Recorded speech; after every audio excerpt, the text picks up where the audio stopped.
The Realm SR6, Outdoor Life's 2019 Editor's Choice Award winner, ranking best in nearly every category, easily winning this year's test, only from Bowtech.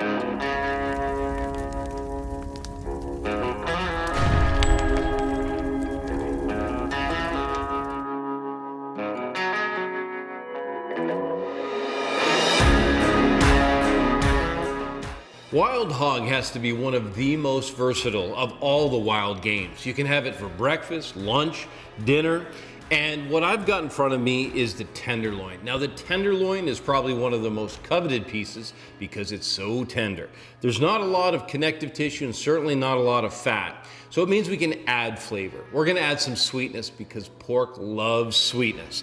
So I've got pears and shallots. We're gonna make a really great dish.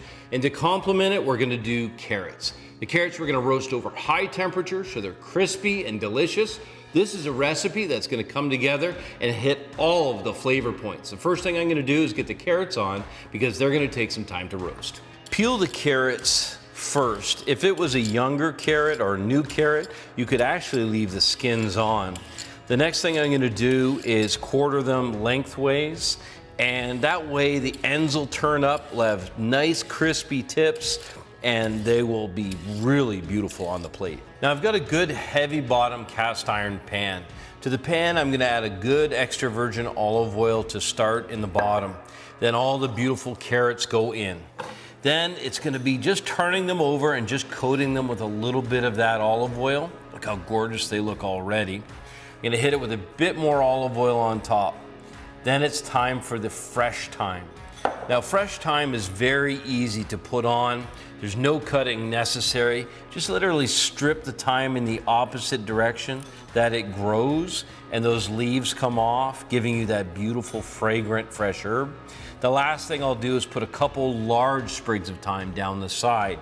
And to finish it up, I'm gonna take and slice the garlic cloves really thin, get them in there so it'll be garlic and the thyme, and the heat from the oven will just caramelize it completely. While the tenderloin does not have any fat, it does have a layer of silver skin. Now this is the skin and a layer that goes between the muscles, and all you have to do is just remove just that thin strip. The easiest way to do it is to take a very thin knife, slide it just underneath, pulling up, and then with a sawing motion, go in either direction.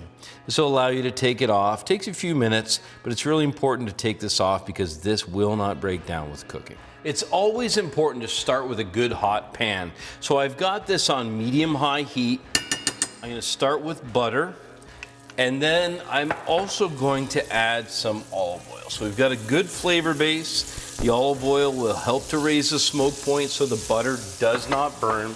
Now, it's important to season in layers. So we're gonna put the fresh ground salt and pepper on this side, and then when I lay this side into the pan, I'll be sure to season the other side as well. Pat that down.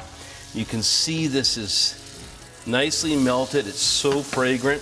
This is a great time to throw in some of the fresh thyme.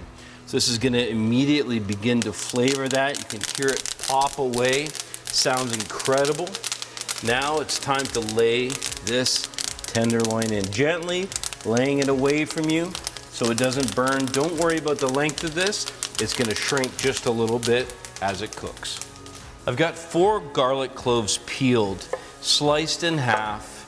You can see those are ready to go into the pan, and I'm gonna toss those in whole.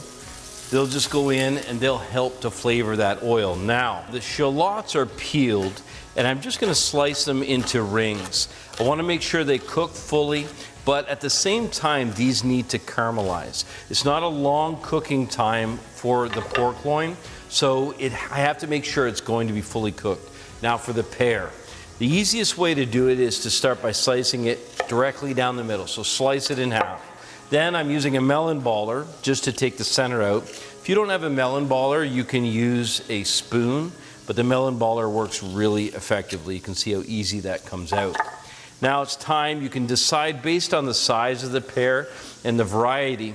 That's a pretty big piece there. So I'm gonna take it, I'm gonna slice that So these will actually be sliced in eighths, and those will go into the pan. I'm going to finish this prep, and while I do, I'm going to keep an eye on the pork loin, turning it as I go. That hog smells so incredible, but I just want to make sure that I get the whole thing colored and get that caramelized flavor developed.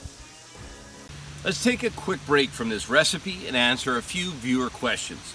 Keith from Indiana asks, what's the best field care once the hog is down? Keith, the most important thing is to make sure to get the body cooled down. So after gutting, you want to make sure to get it packed with some ice or get it cooled off, and it really depends on what climate you're in. If you're in Florida, pack it with ice. If you're in a cold climate, it won't matter as much.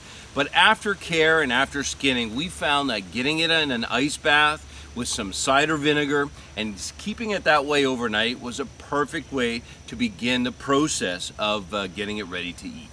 At Uncle Fred asks, what is the best temperature to smoke tenderloin and ribs? It's a great question because they're both very different kinds of meat. The ribs have bone in, have connective tissue and little bits of fat, where the tenderloin has absolutely no fat, no bones, and no connective tissue. You want to treat them differently. You want to get the tenderloin in for a short period of time, so you're going to increase the temperature, probably 225 to 250 degrees. Make sure to check the internal temperature. The ribs, we're going to want on there for at least an hour, hour and a half. You want to do it at 175, 180 degrees and get that smoke flavor in, break the connective tissue down, and wait until those ribs start to expose each other. Great question. Sarah from North Carolina asks, what is the best temperature to cook wild hog to?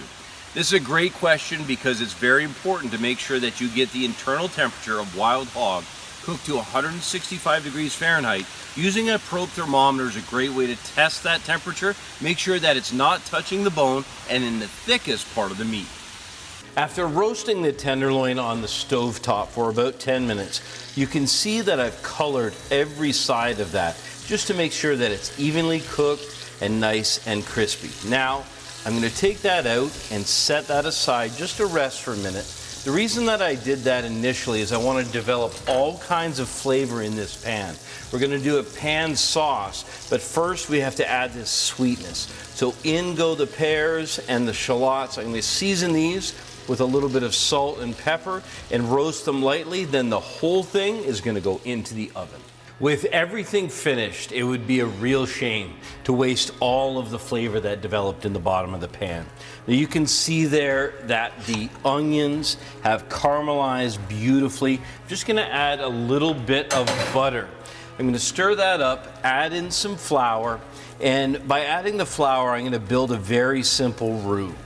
Then I'm going to deglaze the whole pan with chicken stock.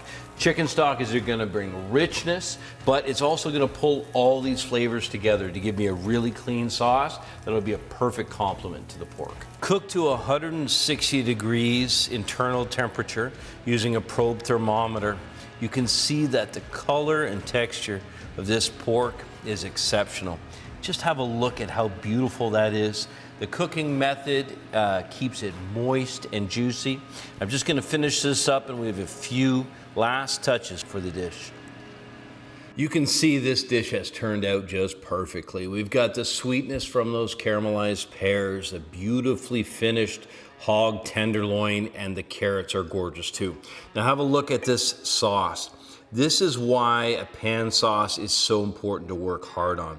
You have all of that flavor locked in the bottom of the pan, and all I have to do now is when that goes out to the table, that can go on top of the hog, and the nice thing about that is that it will keep it warm. As long as your sauce is hot, it will warm that meat up as it goes out, keeps it moist, and the other thing is, as you take a little piece of the carrot, a little piece of the pear, and a little piece of that wild hog, all of that together is going to taste so good. That savory, the sweet, and that incredible wild hog.